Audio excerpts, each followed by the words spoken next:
नमस्कार दोस्तों, आज हम बात करेंगे एक बेहद सनसनीखेज और दिल दहला देने वाले मामले की, जिसने पूरे देश को झकझोर करके रख दिया। यह है मुस्कान सौरभ हत्याकांड की कहानी, जो प्यार, धोखे और क्रूरता की एक ऐसी मिसाल है जिसे सुनकर आपके रोंगटे खड़े हो जाएं।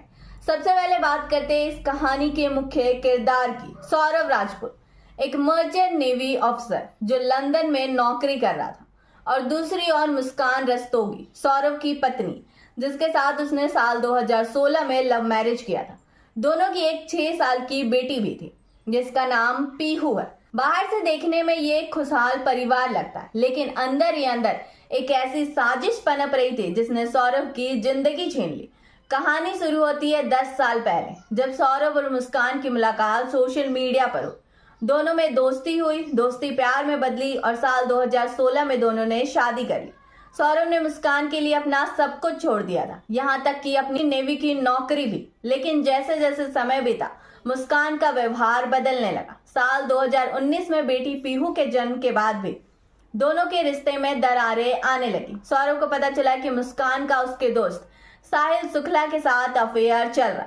इसके बाद सौरभ ने साल 2023 में फिर मर्चेंट नेवी ज्वाइन की और लंदन चला गया। लेकिन यहाँ से कहानी ने एक खतरनाक मोड़ लिया।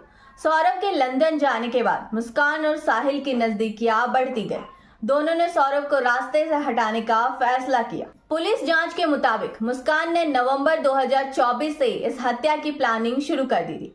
उसने साहिल को अपने जाल में फंसाने के लिए उसकी अंधविश्वासी सोच का फायदा उठाया। मुस्कान ने स्नैपचैट पर फर्जी आईडी बनाकर साहिल को यह विश्वास दिलाया कि उसकी मृत मां उससे बात कर रही है और सौरभ की हत्या करने का आदेश दे रही थी।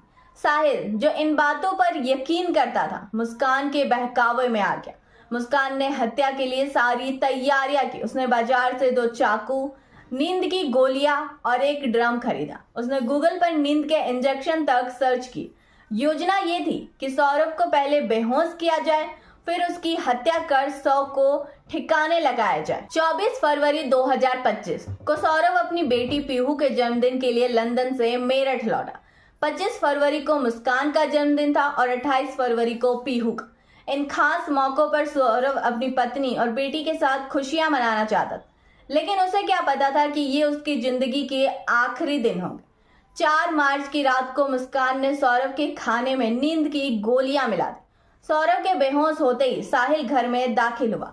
दोनों ने मिलकर सौरभ के सीने में चाकू थोपे, फिर बाथरूम में ले जाकर उसके शरीर के 15 टुकड़े कर दिए। पोस्टमार्टम रिपोर्ट के मुताबिक